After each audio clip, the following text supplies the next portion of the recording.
Voy a hablar entonces sobre el trabajo de Néstor Perlonger, que para quienes no conozcan fue un poeta, antropólogo y activista argentino que nació en 1949 en Buenos Aires y murió en Sao Paulo en 1992. Él es autor de 7 libros de poesía, un estudio de antropología muy importante llamado El negocio del deseo sobre la prostitución masculina, y por sobre todas las cosas mi trabajo iba a enfatizar en su lado como activista. Leo. Nena, llévate un saquito, escribía siempre Perlonger a sus amigas Sarita Torres y Beba Guía, feministas y fundadoras del Frente de Liberación Homosexual.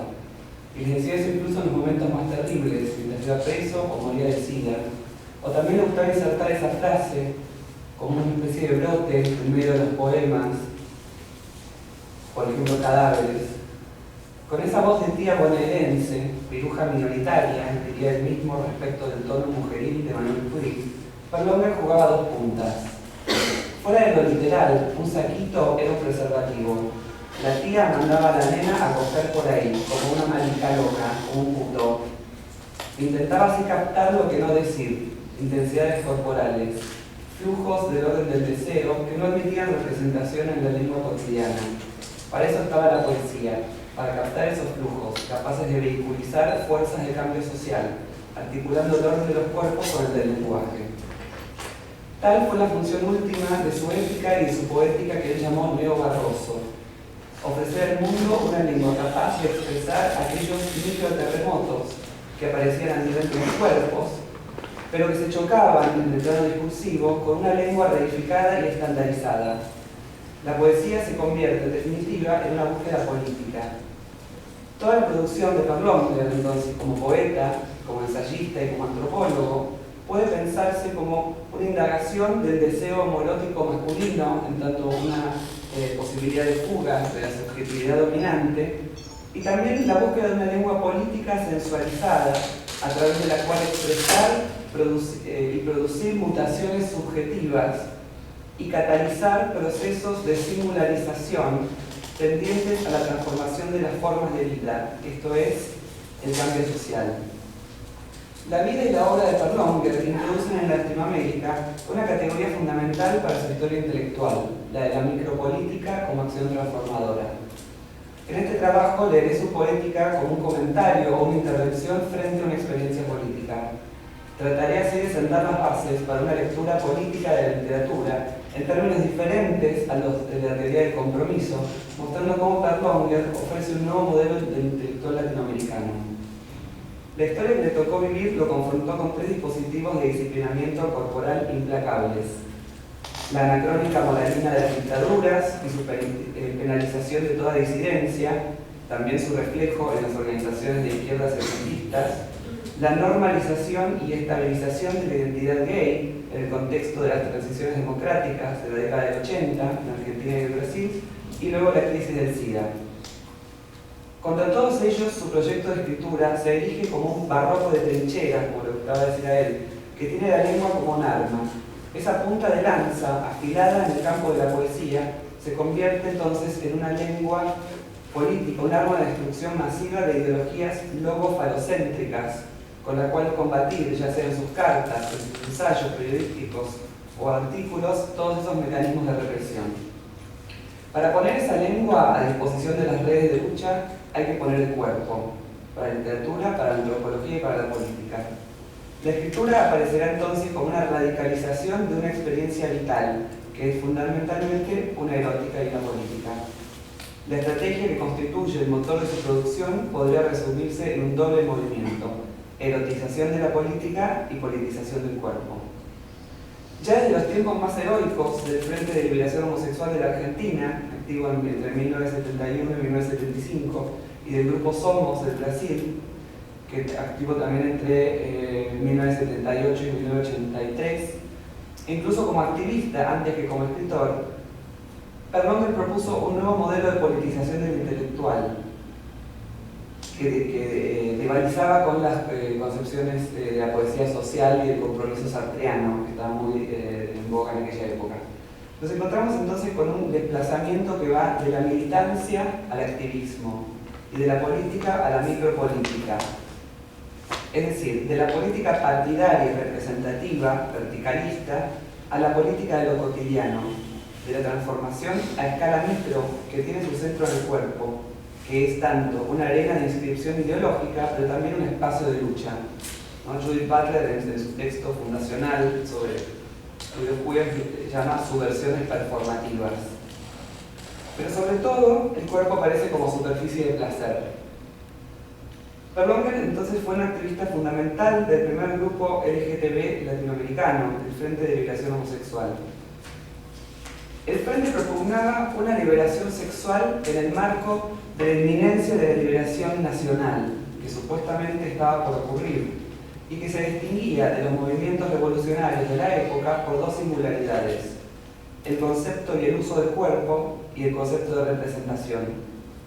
Para las organizaciones de izquierda, el cuerpo del militante era una instancia táctica al servicio de una técnica política. El sacrificio del sujeto a la causa social y objetiva es la misma lógica del capitalismo. La propuesta política y erótica del cuerpo deseante de Berlonger resultaba subversiva en el sentido de orientarse a los objetivos revolucionarios no como postergación, ¿no?, hasta que llegara el momento adecuado de la revolución, sino como una potencia del presente. La revolución, por otro lado, no sería de los otros, ¿no?, de las clases oprimidas, sino que comienza en el propio cuerpo del sujeto. El FLH también propuso importantes revisiones a la teoría marxista. En 1973 editaron, para escándalo del debate marxista, el texto Sexo y Revolución. En él se discute la idea clásica de que solo con el advenimiento del socialismo se produciría el cambio de las relaciones de poder y el fin del patriarcado. Se insiste particularmente en la necesidad de integrar una liberación sexual a la revolución social, sin la cual la primera no tendría efecto. El FLH sostiene que la opresión sexual se encuentra en relación directa con la opresión de clase, en la medida en que la sexualización de los cuerpos es parte fundamental de su alienación. De ahí el valor crítico de la homosexualidad. Sus variantes ofrecerían una alternativa a la territorialización o genitalización del cuerpo con fines reproductivos. Para el FLH, los homosexuales, cito, son vividos como un máximo peligro por este sistema, en tanto que no solo lo desafían, sino que desmienten sus pretensiones de identificarse con el orden de la naturaleza. Los homosexuales, sigo citando, ¿no?, reivindican, de hecho, las posibilidades plásticas inherentes a la libido humana que el sistema de dominación sexista se empeña en mutilar. La institución familiar, fin de citar, la institución familiar cumple entonces un rol fundamental que excede el de ser solamente un instrumento ideológico del Estado. Eje de la superestructura ideológica, con sus identidades y jerarquías, la institución familiar debería ser destruida antes que el orden del capital, justamente para poder producir una nueva sociedad. De lo contrario, existiría el riesgo de transformar las estructuras políticas y económicas sin alterar la opresión sexista, como ocurriera en la Revolución Cultural China, la Revolución Cubana o la Unión Soviética. El FLH consideraba que para la revolución era necesaria una alianza entre distintos frentes de lucha, pero la homofobia y el machismo de derechas e izquierdas imposibilitaron esa alianza justo cuando la última dictadura acababa con los partidos, los grupos y las organizaciones armadas. Y el FLH, luego del asesinato de uno de sus miembros, decidió disolverse, dejando pendientes sus consignas emancipatorias, que se actualizarían años después en otros frentes. En el Brasil de la apertura democrática, por un lado, y por otro lado, en la crisis y la explosión política de 2001 y 2002 en Argentina, que propagó la versión latinoamericana de la política queer. Ya en 1978, Berlonger comenzó a traficar las ideas del FLH al Brasil, que se encontraba en una etapa de reblandecimiento de la dictadura, en pleno proceso de destape o desbunche, formas de resistencia cotidianas al autoritarismo y una politización del cuerpo como espacio de transformación social. Se configuró en ese momento un campo de experimentación micropolítico como un modo de articulación de lo que Guattari llamó revolución molecular, que tendría como base la serie de mutaciones subjetivas a escala micro, que dan origen a un cambio en las formas de ser y estar en el mundo y al surgimiento de formas de lucha alternativas y nuevas estéticas vitales. En ese contexto, las ideas del FLH florecieron dando origen al poderoso movimiento homosexual brasileño a través de la fundación del grupo Somos por parte de un grupo de escritores amigos de Perlonga. Llamado así como homenaje a la revista del FLH, Somos de la revista y también el grupo, ¿no?, enfrentó en otro contexto un problema similar: cómo articular las luchas llamadas menores, o sea, las del reconocimiento simbólico, las luchas de la diferencia, con la lucha llamada mayor, la lucha de clase o la lucha por la redistribución material. O sea, el problema era articular desigualdad y diferencia. Somos tenía dos orientaciones básicas: la línea más anarquista, pro autonomía del movimiento, contraria a la idea de tomar el poder en nombre de otros, y la línea marxista, por un lado esa, y por otro lado la línea marxista, favorable a la incorporación del movimiento a estructuras partidarias y a la solidaridad con otras luchas mayores y menores, postulando una revolución sexual en el interior de una revolución social o socialista. Esta última línea era la que adoptaría Perlonger al incorporarse hacia el final al grupo, articulándolo efímeramente con el emergente Partido dos Trabalhadores, hoy gobierno. La línea anarquista autonomista, inspirada en los movimientos identitarios norteamericanos, estaba más próxima a una política de identidad que podía servir como un foco de resistencia y autoafirmación, pero que corría el riesgo de cristalizarse en una mera afirmación acrítica de la identidad, sin tener en cuenta los problemas de desigualdad social y económica de las sociedades capitalistas, especialmente dramáticos en la América Latina.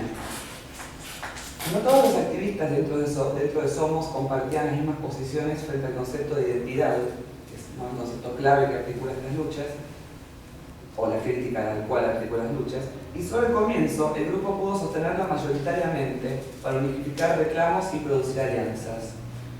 Pero luego el poder creativo de las fuerzas insurgentes de la homosexualidad, como una diferencia crítica, fue captado por el capitalismo, lo que resultó en la construcción de una subcultura homosexual que en definitiva es un modo de estandarizar particularismos en un mercado identitario, un dispositivo de modelización y de control social, y no redundó entonces en la construcción de una sociedad más democrática y solidaria.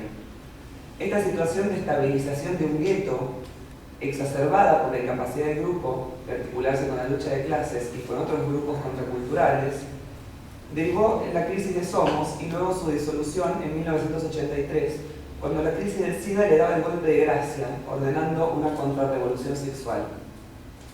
En un documento titulado La crisis de Somos, se leen claramente los argumentos perlongerianos. Cito: se criticó la política de afirmación homosexual. Esta crítica dice lo siguiente: la política de afirmación, exaltación, asunción, glorificación y en breve purificación homosexual, de la identidad homosexual, parece haber tenido en el primer momento, en el momento de inicio, de abertura, parece haber tenido sentido en un primer momento.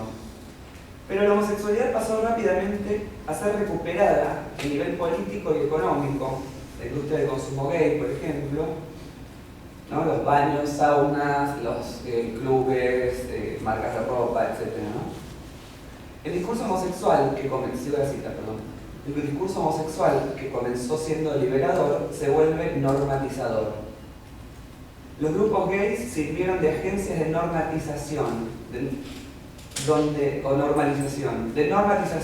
normativización, estoy traduciendo del portugués en este momento, a donde las maricas pasan a asumir su identidad homosexual y luego a integrarse al sistema. Hoy en día, una política de afirmación es reformista, defender puntos ultramínimos como el matrimonio o directamente reaccionarios.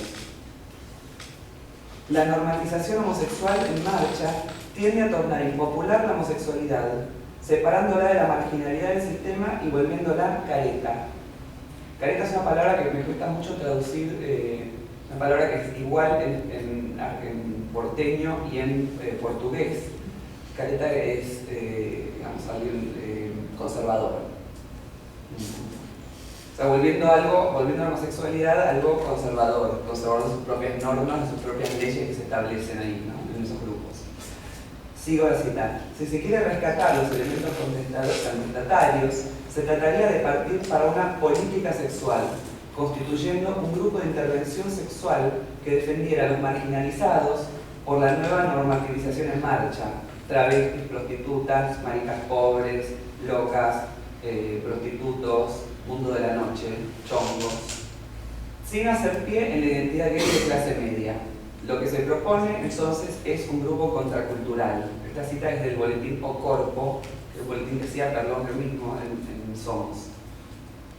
La postura radical de este documento tiene validez hasta el presente y su argumento inspiró la creación de grupos anti-identitarios que retoman esa propuesta a partir del concepto de lo queer a finales de los 90 y principios del 2000. La emergencia del VIH-Sida llegó para coronar una decadencia que ya se gestaba por la falta de visión política a largo plazo de estos primeros intentos de politizar el placer. La consigna de lo personal como político llegó a un límite que era estrictamente personal y que en el contexto de economías neoliberales calzó perfectamente con un modelo de sociedad donde la diferencia podía ser tolerada siempre que permitiera ser normativizada y siempre que se transformara en un nicho de mercado. Es decir, cuando rindiera económicamente y neutralizara las fuerzas vitales de cambio. En ese sentido, los reclamos de Perlonger continúan siendo disruptivos e iluminadores para el activismo del presente. En cuanto a su proyecto de escritura, pueden señalarse dos momentos constitutivos y dialécticos: la conjunción de un aparato teórico y una poética erótica. En tanto caja de herramientas, la teoría que Perlonger se apropia como modo de formalizar filosóficamente una experiencia, o sea, su experiencia política, es la del devenir de Deleuze y Guattari. La teoría debe pensarse aquí como una praxis, en una relación dialéctica con los materiales del mundo, transformándose y transformándolo. El devenir, como proceso deseante de transformación y mutación, opera como antídoto contra la fijación de la identidad y contra el modo de subjetivación que garantiza un estado de la cultura. Perlonger lo lee de la siguiente manera en un texto de 1981. Es una cita larga, pero me parece que es importante. Devenir, dice Deleuze en 1000 mesetas, es, a partir de las formas que se tienen, del sujeto que se es, de los órganos que se posee y de las funciones que se ocupan, extraer partículas entre las cuales se instauran relaciones de movimiento y de reposo, de velocidad y de lentitud, bien próximas a lo que se está deviniendo y por las cuales se deviene. En ese sentido, el devenir es un proceso del deseo. Devenir no es transformarse en otro, sino entrar en alianza aberrante, en contagio, en inmisión con lo diferente. El devenir no va de un punto a otro, sino que entra en el entre del medio, en ese entre. Devenir animal no es volverse animal, sino alterar los funcionamientos del animal, lo que puede un animal. El devenir es molecular. Moviliza partículas en turbulencia, extrayéndolas de las grandes oposiciones molares. ¿No? Ellos usan estas imágenes de la química. Imagínense la idea de una molécula, un mol, en realidad, ¿no? La política polar sería la política de las estructuras, la molecular es la que de un mol, digamos, desprende partículas, moléculas, y entran a distintas velocidades, ¿no? Donde había dos grandes sexos molares, 1000 pequeños sexos moleculares. En el imperio de la sensación, del intensivo. De la mujer como identidad molar, capturada en la posición binaria de los sexos totales, se desprende una suerte de microfeminidad. Se trata de producir en nosotros mismos la mujer molecular, crear la mujer molecular. Devenir mujer no pasa por imitar a la mujer en tanto entidad dual, identitaria, ni tampoco por transformarse en ella. Moleculares, minoritarios, todos los devenires comienzan y pasan por el devenir mujer, que es una cita que hace Perlonger de Deleuze, clave de otros devenires. Porque las mujeres, únicos depositarios autorizados para devenir cuerpos sexuales, ocupan una posición minoritaria con relación al paradigma de hombre mayoritario, machista, blanco, adulto, heterosexual, cuerdo, padre de familia, habitantes de las ciudades, clase media. Se trataría, en otras palabras, de un modo dominante de subjetivación. Fin de cita. El devenir es siempre un proceso fluctuante y no estable, orientado a lo menor, que de ninguna manera debe confundirse con la identidad. El interés del concepto de devenir para Perlonger radica justamente en el modo en que le permite interpretar e intervenir en la realidad brasileña de los años 80, y en Argentina también, a control remoto, ¿no? A distancia, especialmente en relación con la emergencia de los llamados movimientos de minorías, mujeres, homosexuales, afrodescendientes, descendientes de pueblos originarios, ecologistas, hippies, etc. E importar esas ideas a la Argentina, que era en un contexto absolutamente conservador, a través de ensayos y artículos críticos. Desde esa perspectiva, los devenires minoritarios importan para una política emancipatoria en la medida en que experimentan modos alternativos y disidentes de subjetivación y abren puntos de fuga para la implosión del paradigma de la personalidad social, ¿no? El tipo de sujeto normal que necesita el capitalismo, ¿no? Alguien que se levante todos los días, vaya a trabajar, vuelva a la casa en la noche de fiesta, duerma, produzca hijos, etc. Justamente para Karl Longer, la posibilidad de cambios sociales se sitúa en los márgenes. Los devenires minoritarios no serían apenas tomas de conciencia, sino que tenderían a subvertir también las exclusiones, repulsiones y jerarquizaciones que esconden los enlaces. El devenir homosexual resulta provocativo para Karl Longer precisamente en el sentido en que tomará una serie de prácticas corporales y sociales, la marginación, la segregación, el nomadismo, como una salida del deber ser. El devenir homosexual puede tener un carácter subversivo allí donde perturba la organización jerárquica del cuerpo que asigna funciones determinadas a cada órgano. Este concepto de devenir le permite a Karl Longer articular un aparato crítico queer en el sentido de la desidentificación como una estrategia política y libertaria. Antes de que la teoría queer, ¿no?, que nace en los años 90, llegara a formularse completamente y dominar la escena teórica, así como convocar a un programa de acción contracultural de construcción de redes de sujetos subalternos. En esa dirección se advierte el peligro que los movimientos minoritarios deben enfrentar y superar. Ante esta fuga incierta, dos grandes alternativas se presentan. Una, ella pasa a configurar un punto de pasaje para la mutación global del orden, o dos, corre el peligro de cristalizarse en una mera afirmación de identidad. En este último caso, lo que fuera un principio de ruptura del orden va a transformarse en una demanda por reconocimiento por y en ese mismo orden, o sea, termina fortaleciendo el orden. Que, digamos, de ahí, esa es la crítica que Karl Longer va a hacer y que muchos movimientos hacen al matrimonio, ¿no?, como norte de la militancia. Pedir el matrimonio en un sentido es reafirmar el matrimonio como institución. Es decir, no se trata de fetichizar la diferencia en términos esencialistas, ya que lo que define a los sujetos como otros no es su ser ontológico, gay, lesbiana, mujer o negro, porque esas categorías no existen independientemente de las condiciones sociales en que se producen, sino que son constructos ideológicos históricamente determinados por prácticas de exclusión específicas. A lo que apunta Karl Longer con este aparato teórico, en definitiva, es a cuestionar la reproducción acrítica de los dispositivos de poder en los que esas diferencias se producen y se hacen inteligibles como tales. Es decir, cómo producir una crítica del concepto de raza sin tener en cuenta la historia del racismo, por ejemplo, ¿no?, y lo mismo de la homofobia, etc.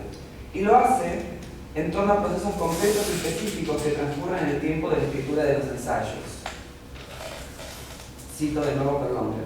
Una micropolítica minoritaria pretenderá, en vez de congelar las diferencias en paradigmas identitarios estancos, entrelazarlas hacia la mutación de la subjetividad serializada. Si la crisis no es solo política y económica, desde este punto de vista es interesante pensar el movimiento en Brasil de los últimos meses, ¿no? Si esta crisis no es solo entonces política y económica, sino también una crisis de los modos de subjetivación, el estallido del orden ha de explotar la propia sujeción del sujeto que lo soporta y garante. Tal es la pragmática de la revolución molecular. La revolución sexual y textual que Karl Longer introduce en sus trabajos más filosóficos se plantea desde la literatura como formulación y práctica de una poética de la experiencia.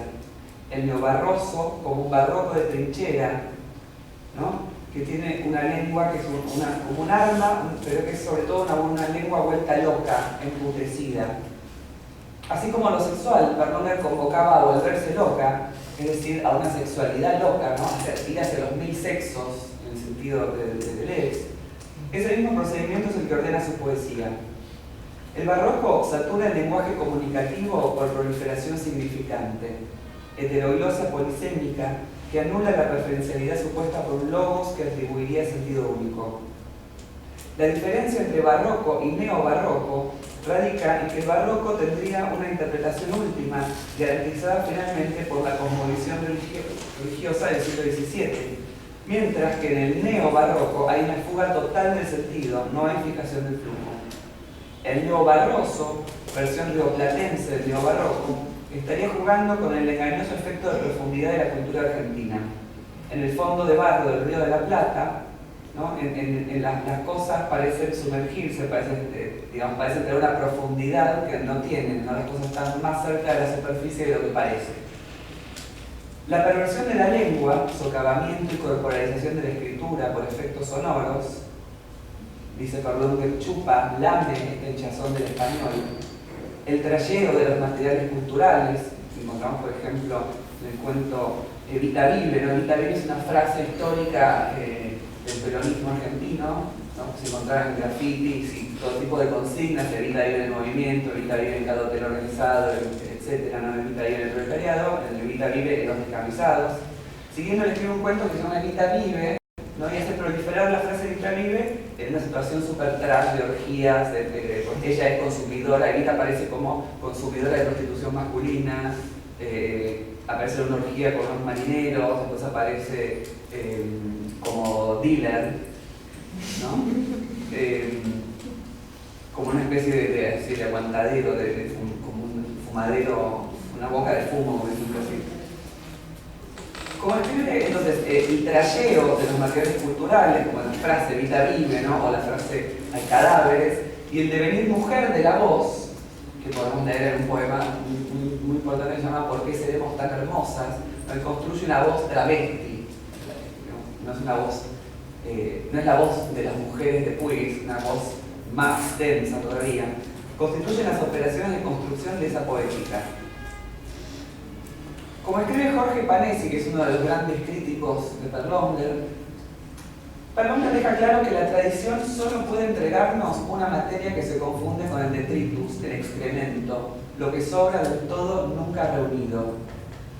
Trayero de la herencia cultural que se presenta de antemano como una ruina de la que únicamente se puede extraer como joya del barro lo no dicho. Trayear es aquí arrastrar la alta cultura y la cultura política en tanto restos por el barrio del Río de la Plata para producir la joya, el efecto de la sensación, el brillo, la iridiscencia. La lengua literaria mezclada con el bufato de barrio, con una lengua lumpen, de puto de barrio, le gustaba decir a Perlonger. Y así como la cultura se hace detritus, basura, el barro se hace joya. Tal el programa neobarroso, la elaboración jocosa de una lengua radical, capaz de transformar la vida a escala micro. Porque citando a Sarduy, a Perlonger le gustaba decir: para hacer la revolución, lo primero es ir bien vestida. Gracias.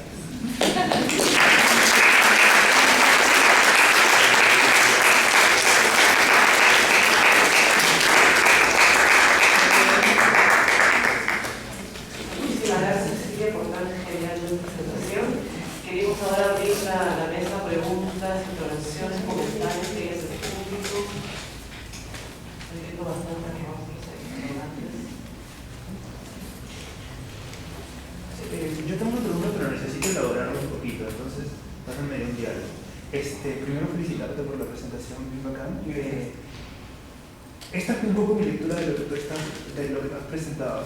Tú has hecho una suerte de reconstrucción histórica, genealógica, de un pensamiento crítico, queer, no sé, latinoamericano, ¿no? Y estás ahí situando como un justo lugar a Néstor Perlonger, ¿no? Y me parece que, porque tú en algún momento hablas como de, que también lo ha dicho otra gente, ¿no? Como Grateus, qué sé yo, sobre que este pata es más queer que los mismos queers y antes, ¿no? Estoy de acuerdo.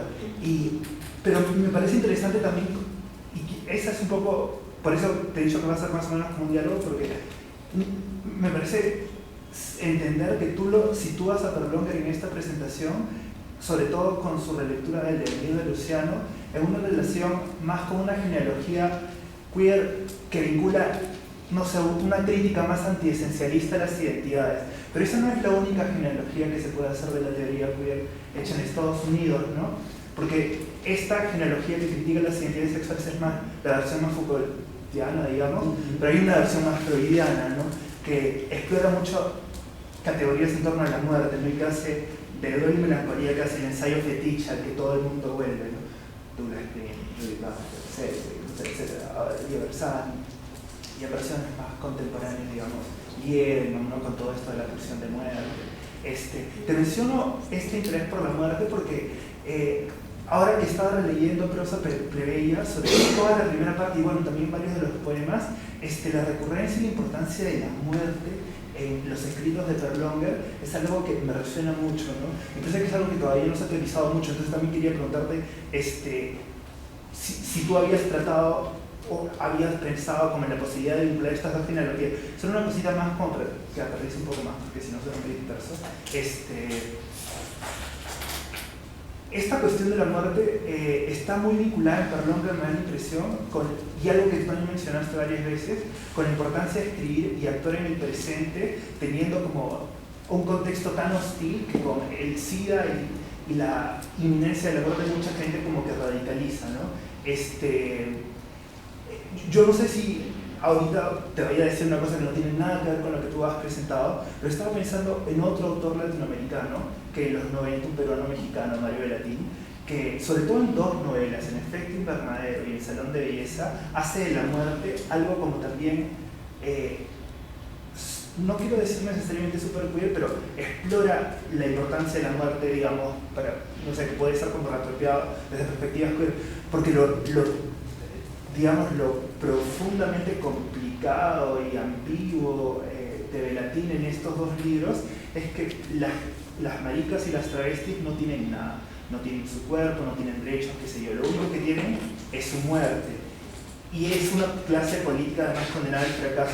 Entonces no sé si, mira, ahorita estoy soltando ideas sueltas, ¿no? Pero o sea, en conclusión, mi pregunta es un poco si has pensado un poco en los aspectos más ambiguos de Perlonger, porque me da la impresión que tú has hecho una reconstrucción de las partes más afirmativas, que probablemente sean las más necesarias de Perlonger para una política radical, sexual, de género, lo que sea, pero hay partes más ambiguas que tal vez son un poco más problemáticas. Es más, solo una cosa más que me parece que es como un dato histórico importante. En el año 91, si no me equivoco, Perlonger escribe ese ensayo en que declara la muerte de la homosexualidad. Ese mismo año, Teresa de Lauretis declara el nacimiento de lo queer, ¿no? Entonces, no sé si por allí también haya, y ahora tú sabes que en Estados Unidos todo el mundo dice que lo queer también ya murió hace algunos años, ¿no? Entonces también, no sé, me parece como que hay cosas que se pueden decir. Sí, bueno, por un lado aparece el tema de la muerte, es un tema fundamental en Perlonger en dos niveles, ¿no? Y también aparece en esa relación que establecemos con Velatín, ¿no? Tiene que ver con una experiencia histórica, generacional fuertísima, ¿no? Me parece que no es tanto un anclaje teórico freudiano en Perlonger, de hecho todo el feminismo radical ha hecho una crítica muy profunda al psicoanálisis, ¿no? La teoría del devenir y el esquizoanálisis, ¿no? Digamos, tan vuelta el psicoanálisis, que tiene un concepto de identidad muy fuerte, por otro lado, ¿no? Aparece el tema de la muerte como riesgo, o la muerte como ese flirteo con la muerte también, en relación con la dictadura, ¿no? Ellos, Perlonger y el Frente de Liberación Homosexual, Perlonger era mismo una marica loca suelta, ¿no? Y ellos teorizaban la figura de la marica como un desafío total al orden del machismo, ¿no? Como un varón que voluntariamente asumía los rasgos minoritarios, era un devenir menor, ¿no? Y la marica, digamos, siempre tiene una relación de mucha tensión con la muerte, porque existían riesgos permanentes de parte de la policía, ¿no? La policía, paramilitares y demás, parapoliciales.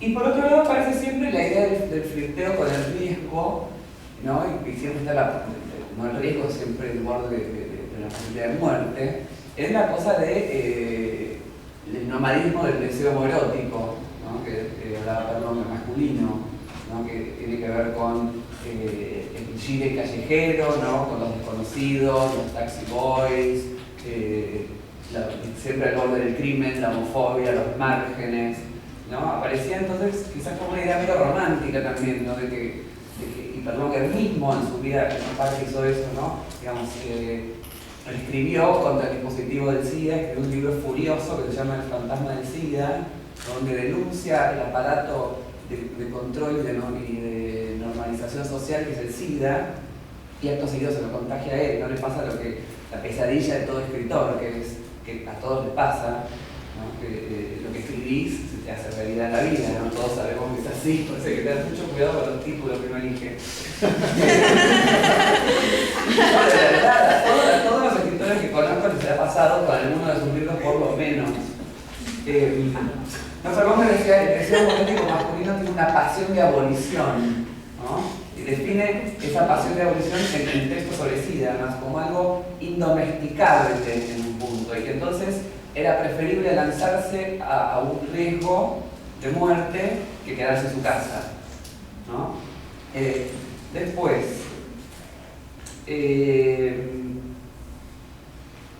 lo de Belatín también entra por ese lado, ¿no? Belatín es absolutamente queer, es una de las personas más queer, su escritura es absolutamente queer, no además de él, ¿no? Es un gran amigo mío. Pero fíjate que por ejemplo, Salón de Belleza es un texto que está inspirado en una cosa real que él vio, ¿no? En Belén do Pará, él va y ve este salón de belleza que existe de verdad. No, digamos, me parece que no tiene esto de la muerte, tiene que ver con una experiencia corporal, más bien. No, yo no veo tanto esa afiliación psicoanalítica, ¿no? Me parece que por el contrario, estos movimientos son muy críticos del psicoanálisis, que es un dispositivo de normalización social, ¿no? Lo perverso o no perverso. Digo, sí, para el psicoanálisis, para el lacanismo directamente, las mujeres somos una especie de psicóticas, que no terminamos, digamos, formarnos como sujetos. Por supuesto, los homosexuales son perversos y las personas trans son esquizofrénicas y así siguiendo, ¿no? Y ya me olvidé del último punto que iba a decir.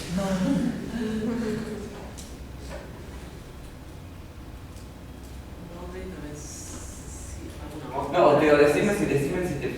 ¿Ah, yo? Sí. No, nada, o sea, O sea, nada, solo una pequeña cosita de repente. Yo no te estaba diciendo que Berlonger hubiera leído a Freud para apelar a la muerte, sino que de repente sería interesante como construir también una suerte de diálogo con esta otra genealogía de la teoría queer, ya sea un diálogo incluso así, ¿sabes? Conflictivo. Pero ese diálogo, esa genealogía que vos mencionas, es una genealogía que se basa en la crítica del psicoanálisis. ¿Tú los ves como proyectos radicalmente incompatibles? No, me parece que, habiendo leído, ¿no?, sus mismos textos, están basados en discutir conceptos de psicoanálisis, ¿no? Digamos, toda la teoría de Butler discute, digamos, párrafo por párrafo con el psicoanálisis, ¿no? Obviamente es una línea de lectura y es innegable, ¿no?, que el psicoanálisis el concepto de deseo, ¿no?, viene de ahí. Y que es una fuente teórica importantísima para el siglo XX y para todas las teorías que ellos estaban leyendo en ese momento, ¿no? Pero digamos, todos estos proyectos se hacen como una crítica, ¿no? Como dando vuelta al psicoanálisis, ellos van produciendo nuevas ideas. No, me parece bien establecer esa genealogía, pero en una relación crítica.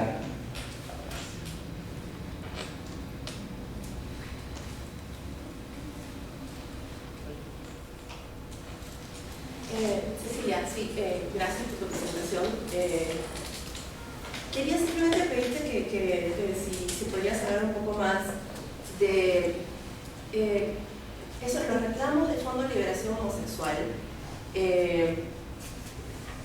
hay una tensión entre los reclamos que se hacen y la idea de que efectivamente puedan ser, que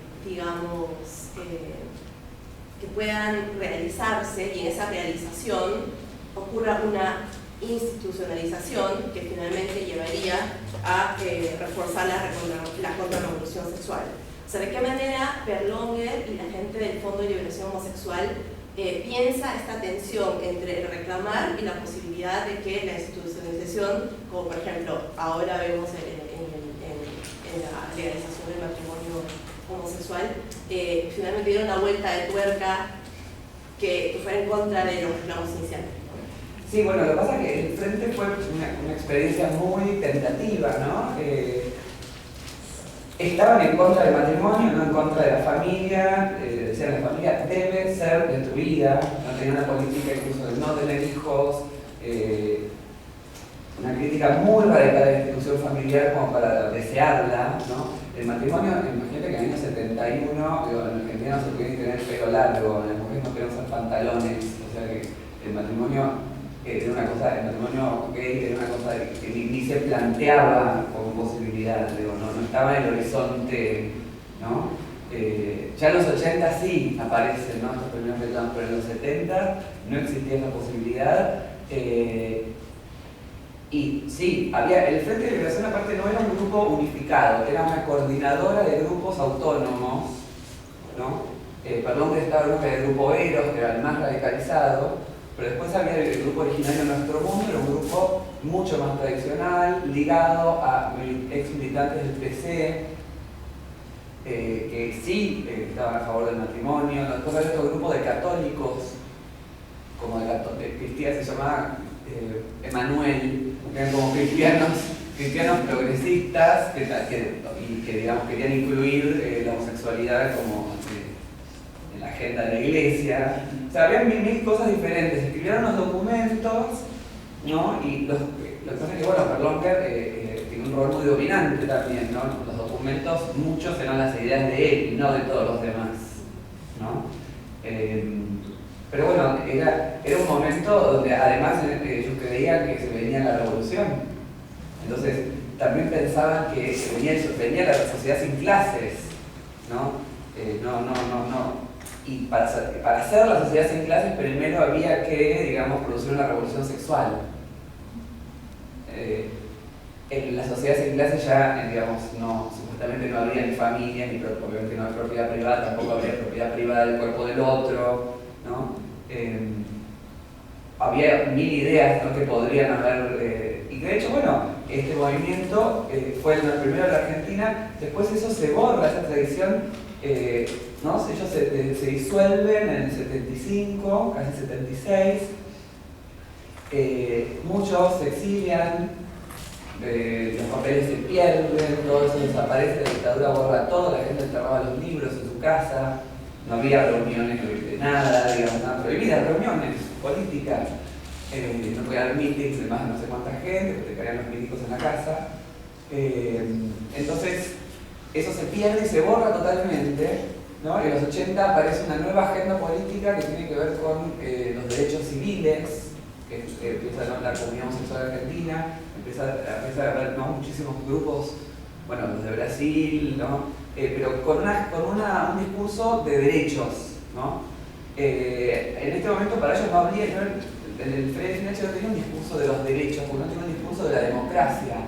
La democracia no estaba en el horizonte de ellos, porque primero ellos estaban durante una dictadura, ¿no? Después hay unos años, ¿no?, 73, 76, hay una democracia, pero que es igualmente autoritaria, con presos, desaparecidos, muertos, atentados y todo lo mismo que el aparato militar. Y ellos querían una sociedad socialista, donde la democracia no, digamos, dictadura del proletariado, ¿no? Entonces decíamos, se borra eso y reaparecen estas consignas alrededor de la crisis de 2000, ¿no? Aparece un grupo, a finales de los 90 aparece el grupo Eros, un nuevo grupo Eros, que se llama Eros por el Frente de Liberación Homosexual, que son los importadores, que lo fundan Silvia Delfino y Flavio Rapizardi, que son quienes empiezan a traducir textos de teoría queer norteamericana, empiezan a introducirlo de Argentina, pero pasados por el tamiz del Frente de Liberación Homosexual y por una lectura marxista, ¿no? La teoría queer norteamericana no es marxista y no atiende problemas de desigualdad. En este momento directamente son departamentos, no hay casi, ¿no? Acá lo queer aparece como desde el activismo, va desde el activismo a la academia en los 90 y muere ahí, ¿no? En Latinoamérica creo que tiene digamos, un funcionamiento muy diferente, porque lo queer aparece de la mano de académicos que son activistas, ¿no? Y antes de enseñar eso en la facultad, ya el grupo Eros se reunía, digamos, desempolvaba estos textos, traducía nuevos, se transforma después en el área queer de la Universidad de Buenos Aires, donde yo participé unos años, ¿no? Y para cuando yo entré ya no era nos sentamos a leer, sino que era vamos con las travestis para que la policía no las mate, ¿no? Y a partir de ahí surge, justo viene la crisis de 2001, entonces muchos jóvenes se politizan en un sentido de la subjetividad, digamos, no en el sentido tradicional, no se van y se meten en partidos políticos, porque la crisis es una crisis subjetiva, ¿no? Las crisis y las crisis del capitalismo ahora también tienen que ver con que nadie se banca esta vida en la que somos esclavos de las deudas, ¿no? De nuestras familias, de nuestros deberes y de nuestro trabajo, ¿no? Que es completamente lo opuesto a la idea de felicidad. Entonces estos jóvenes buscan, siempre, ¿no? Toda época busca para imaginar su futuro una imagen del pasado, para algo, digamos, truncado del pasado, las cosas que no llegaron a realizarse en el pasado, ¿no? Como consignas pendientes del pasado que se vuelven visibles en cada presente que tiene la oportunidad de actualizarlo, ¿no? Digamos, estoy pensando en la historiografía materialista de Benjamin, que dice hay una correspondencia entre momentos históricos y esos momentos se vuelven visibles cuando el presente tiene una posibilidad de actualizar ese pasado, ¿no? Y el presente tiene una deuda pendiente con el pasado. Y el momento que se vuelve visible es el momento en el que se puede saldar esa deuda.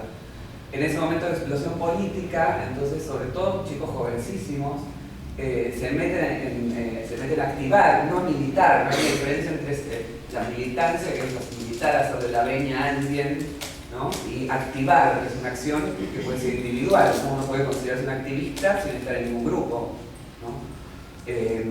Activar puede ser cualquier cosa, ¿no? Pero de todas maneras sí se forman grupos y empiezan a releer todos y a reeditar los textos del Frente de Liberación Homosexual, los ponen todos online, está todo disponible, todas las revistas Somos, los documentos, y empiezan a inspirarse en eso y a construir discursos súper radicales, nuevos, que articulan entonces esta crisis subjetiva con una crisis material. Y eso es lo que empieza a circular, estas producciones teóricas empiezan a circular por América Latina y por otros lugares del mundo también, ¿no? De ahí salen estéticas que también tienen que ver con eso, no sé, Eloísa Cartonera, ¿no? El fenómeno de las cartoneras, que es un fenómeno global a esta altura, no puede pensarse sin la mediación teórica de lo queer, ¿no? De la desigualdad y la diferencia. El catálogo de las cartoneras es sobre todo, por lo menos en Argentina, el catálogo que yo conozco bien, es un catálogo queer totalmente. El primer libro que ellos sacan es El Caribe, perdón, un texto maldito que no se había publicado en español, en el libro hasta el momento, se publicó en una revista, en los años 80, le pusieron bombas, se encontraron los ejemplares, digamos, un escándalo absoluto, ¿no? Digo, ese gesto de inscripción a tradición y de potenciación de consignas del pasado me parece que es clave para pensar la política del presente. Y también por eso yo les traigo, para compartir esto, digamos, para ver si no sé, a ustedes les sirve algo de esto, alguna idea que podamos traficar, ¿no? Y que genere, no sé, cualquier tipo de movimiento, efecto mariposa, la idea. ¿No? El movimiento brasileño nace de que Perlonga les llevaba sus revistitas a sus amigos, a 3 escritores que eran amigos de él, escritores queer, y estos tipos dicen, armamos un grupo, el grupo no sé qué, bueno, ¿no? Y creció esto. Hoy en Argentina tenemos, el movimiento ha tenido muchos logros, no muchos, 2, pero fuertes, ¿no? La ley de identidad de género, la ley de matrimonio igualitario, se dice, bueno, no usemos más la palabra homosexual, que es una palabra de la medicina del siglo XIX. Esto eran delirios que se les ocurrían a 4 gatos locos hace 30, 40 años, ¿no? Digamos, esas ideas de pronto crecen, pueden ser gérmenes, ¿no? De contagio. Cecilia, ahí, quiero entrando y alrededor de la genealogía de lo queer, como Berlonger por ahí podemos, digamos, rastrear, ¿no? Pero ya con la propia relación de queer, de Berlonger, del Frente de Liberación y la izquierda argentina y el marxismo propiamente, porque no es un hecho que todo se está produciendo ahí, sino que paralelamente se produce en España, también en México, y en México además casi al mismo tiempo se está formando el Frente de Liberación Homosexual, ¿no? y hasta donde entiendo los canales no son fluidos, como en el caso que sí ocurre entre Argentina y Brasil, ¿no? Y sin embargo, hasta donde yo recuerdo, no hay una recuperación del Frente de Liberación Homosexual en el caso de México, rastreando pues estas raíces queer, ¿no?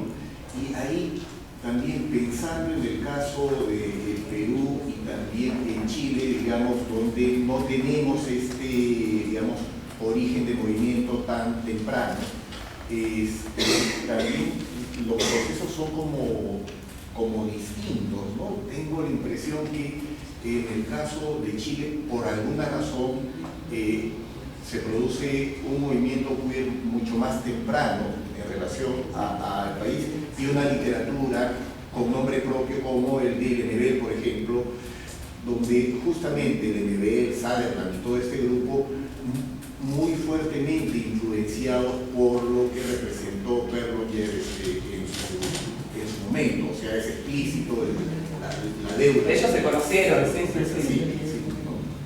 Sí, bueno, de hecho el Frente de Liberación Homosexual toma su nombre del Gay Liberation Front, ¿no?, norteamericano, que nace a partir de la revuelta de Stonewall, ¿no? Y el Gay Liberation Front de Nueva York toma su nombre del Frente de Liberación Vietnamita, ¿no? El de México viene por ese lado, no viene copiándose del de Argentina, viene siguiendo la línea, ¿no?, de estos frentes de liberación nacionales y sexuales. Había sí igual, por ejemplo, ellos tenían en la revista Somos, que tiene 4 o 5 números, había contrabandos de ideas, como podían, ¿no?, sin internet, digamos, y con dictaduras además, ¿no? Ellos tenían, por ejemplo, mucha relación con los Black Panthers, traducían textos de los Black Panthers en Somos. También, alguien muy importante, había un movimiento en Italia, ¿no?, el Fuori se llamaba, un movimiento absolutamente radicalizado, ¿no?, en la Italia de los 70, aparte, ¿no?, de Italia de las Brigadas Rojas, etc., con un activista que era un comunista queer, que tampoco, como Berlonger, ¿no?, se llama Mario Mieli, muy radicalizado también, que es una figura importantísima, ¿no?, para el movimiento. También estuvo en Londres para todo el movimiento en Europa. Digo, estas cosas brotaban, ¿no?, a la vez, aunque los contextos políticos eran muy diferentes, porque tenían que ver con teorías, con lo que ellos iban leyendo, ¿no? Leían a Foucault, digo, era tomar el poder, los tipos se ponían a leer a Foucault, una crítica del poder. No hay que tomar el poder, ¿no? Deleuze, identidad, o sea, déjenme ser, ¿no? Afirmación política, leían, ¿no?, la teoría de Venecia, ¿no?, la identidad. Entonces, no, iban moldeando estas ideas a través de las lecturas, ¿no?, de filosofías que en ese momento eran, ¿no?, vanguardia total, y que incluso ni siquiera a veces estaban. Bueno, por ejemplo, la historia, si miramos la historia de las traducciones de Foucault en América Latina, es impresionante, porque en el Brasil de la apertura democrática, quizás introducir un poquito esto, ¿no?, que ese contexto de la apertura democrática en Brasil era un contexto donde florecieron muchísimos movimientos minoritarios, y que tenía que ver entonces con un regrandecimiento de la dictadura, que ellos, una vez, digamos, la dictadura tiene varios momentos, dura 20 años, ¿no?, entonces tiene muchos momentos distintos. Un primer momento de mucha represión, pero los milicos brasileños se dan cuenta de que el problema entonces no es los intelectuales, sino el problema es ni las ideas, sino el problema es que los intelectuales y sus ideas de izquierda y revolucionarias no se articulen con la masa proletaria. Como rara vez se articulaban, dijeron, vamos a dejarlo ser, que los hippies sean hippies, que fumen toda la marihuana que quieran, porque igual no es que van a venir los favelados a tomar las armas, porque no hay contacto. Entonces dejaban ser eso, ¿no?, dejaban florecer toda la parte contracultural, ¿no?, el uso de drogas, el hippismo, las ropas que usaban, ¿no?, muchos escritores brasileños de aquella época, ¿no?, Glauco Matoso, etcétera, que iban a la Argentina, por ejemplo, ellos estaban todos montados de hippies, con pelo largo, vestidos de mujer a veces. Llegaban a la Argentina, iban presos.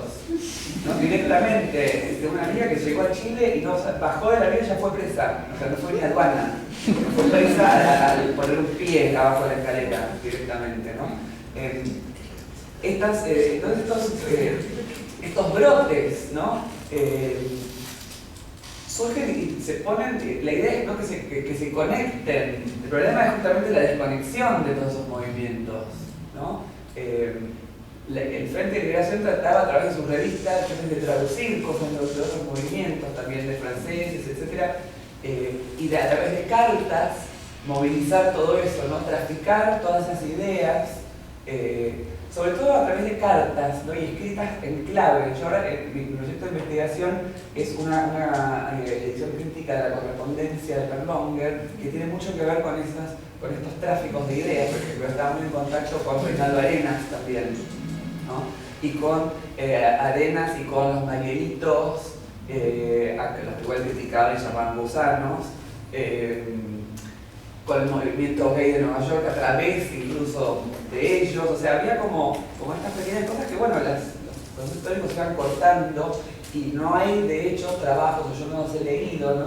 que pongan en relación todos estos movimientos. Yo traté con mi primer libro de empezar con Argentina y Brasil, pero bueno, les la tarea por delante, ¿no? Conectar quizás estos primeros grupos a nivel latinoamericano, ¿no? Igual tienen políticas muy distintas, ¿no? Están los autónomos, los que quieren articularse con la lucha de clases. No, hay mil ideas posibles en ese ámbito. Gracias, Cecilia. Me están avisando los profesores que ya la conversación estaba bastante interesante.